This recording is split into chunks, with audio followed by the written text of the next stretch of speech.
سرسبز اس گلزار کے یہ پھول یہ عطار کے مردہ دلوں کو دے جلا ہادی ہے طلبگار کے الحمد للہ رب العالمین والصلاة والسلام علی خاتم النبیین اما بعد فاعوذ باللہ من الشیطان الرجیم بسم اللہ الرحمن الرحیم الصلاة والسلام علیک یا رسول اللہ وعلی آلک واصحابک یا حبیب اللہ الصلاة والسلام علیک یا نبی اللہ وعلی آلک واصحابک یا نور اللہ۔ فرمان آخری نبی صلی اللہ تعالی علیہ وآلہ وسلم، جو شخص بروز جمعہ مجھ پر 100 بار درود پاک پڑھے، جب وہ قیامت کے روز آئے گا تو اس کے ساتھ ایک ایسا نور ہوگا کہ اگر وہ ساری مخلوق میں تقسیم کر دیا جائے تو سب کو کفایت کرے۔ صلو علی الحبیب صلی اللہ علیہ وسلم۔ میرا سوال یہ عرض ہے، جو ہم محفل کرتے ہیں اس میں عمرہ ٹکٹ رکھتے ہیں اور وہ عمرہ ٹکٹ بندے کی نکل جاتی ہے، تو وہ بندہ اگر غریب ہے وہ نہیں جا سکتا تو اس کے حوالے سے رہنمائی فرما دیں، اس کو پھر ہم جو ہے نا اس کی ادائیگی کر دیں، پیسے یعنی کہ اس کے ہاتھ میں دے دیں، یہ اس کی رہنمائی فرما دیں۔ یہ غریبوں کی ہمدردی میں رکھی جاتی ہیں یہ ٹکٹیں یا گیدرنگ کرنے کے لیے؟ نہیں، یہ غریبوں کے لیے بڑی شہر میں آپ کو غریبوں کی لسٹ میں دے سکتا ہوں۔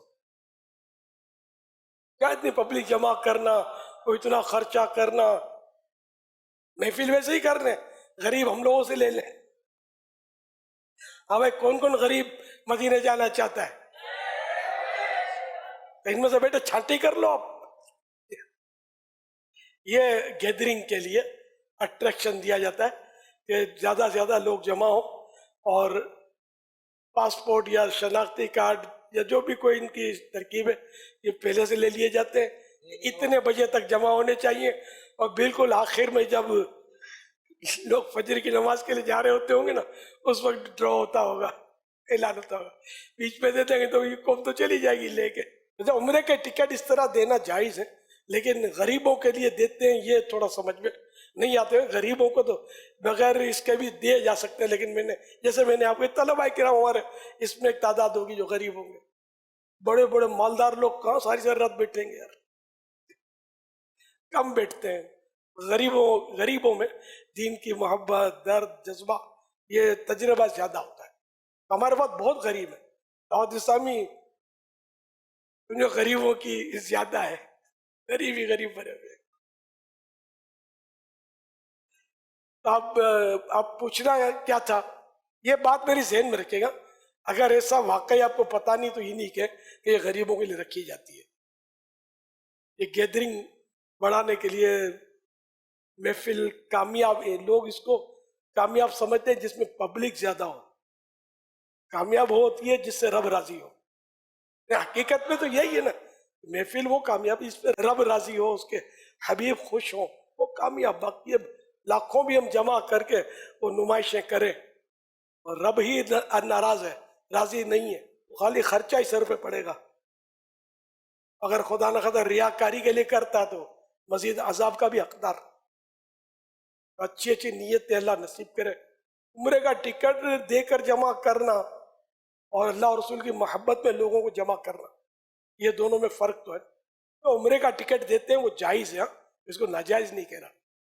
انما الاعمال بالنیات، اس کا جیسی نیت ہو ویسی اس کی مراد۔ جو بانی محفل ہے، اگر یہ چند افراد مل کے کر رہے ہیں، اگر یہ سارے متفق ہو جاتے ہیں کہ بھئی چلو اس کو بیچارے غریب آدمی اس کو پیسے دے دو تو ٹھیک ہے، اور اگر کسی نے دیے ہی عمرے کے ٹکٹ ہے پارٹی نے کہ بھئی یہ ٹکٹ چلا دینا عمرے پر، تو اب اس کے بدلے اس غریب کو پیسے نہیں دے سکتے۔ ہاں، جس نے ٹکٹ دیا ہے آپ کو، اس نے آپ کو مالک تو کیا نہیں ہے، وکیل کیا، نمائندہ بنایا ہے، وہی اگر اجازت دیتا ہے ٹھیک ہے آپ ان کو پیسے دے دو۔ تو جائز ہو جائے گا. صلو علی الحبیب صلی اللہ علیہ. حضور مظفر رضا عطاری دارالاسلام ٹوبہ ٹیکسنگ کی تحصیل پیر محل سے حاضر ہوں. حضور میرا یہ سوال ہے کہ بارہا علماء کرام سے سنا ہے کہ سیدی اعلیٰ حضرت امام اہل سنت کا فرمان ہے کہ مرید کامل تب تک نہیں بنتا جب تک وہ اپنے پیر کو دور حاضر کے پیروں سے افضل نہ جان لے. تو اگر کوئی بندہ ایک پیر صاحب کا مرید ہے اور دوسری جگہ طالب ہے تو وہ کیسے فیصلہ کرے گا کہ افضل کون ہے؟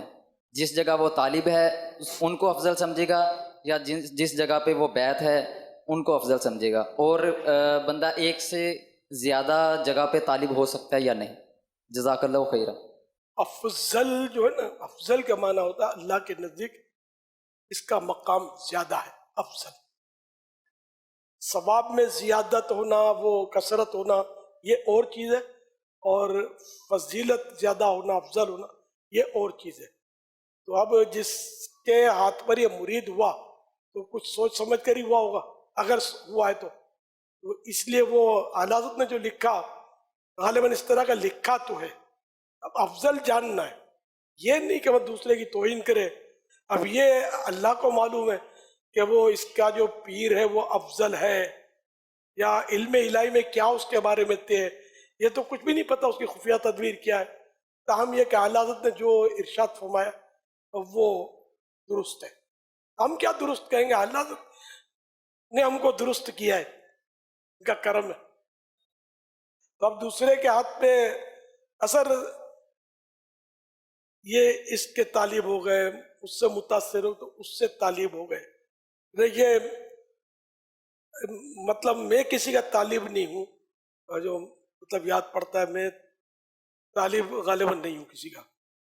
مجھے مطلب یعنی کہ اپنے پیر سے جب کہ اپنا گزارا ہے اور ہے ایک بات ہے، اب یہ کہ دوسرے کا طالب ہونے کی حاجت کیوں پیش آئی، ایک میری موٹی عقل کے مطابق میں عرض کر رہا ہوں.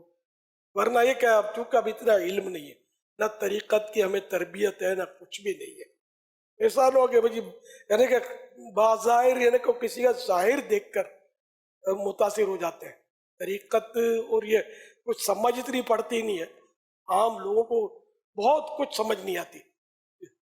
تو کسی کا نام بڑا ہے تو کسی کا خطاب زوردار ہے تو کسی کا کچھ ہے، تو کسی کے مرید زیادہ ہے، تو بندہ متاثر ہو کر اس کے ہاتھ میں ہاتھ دے دیتا ہے. تو ایسا کرنا ضروری نہیں ہے، مطلب غور کرنے کی حاجت ہے. شاید میں نے بہت کچھ عرض کر دیا.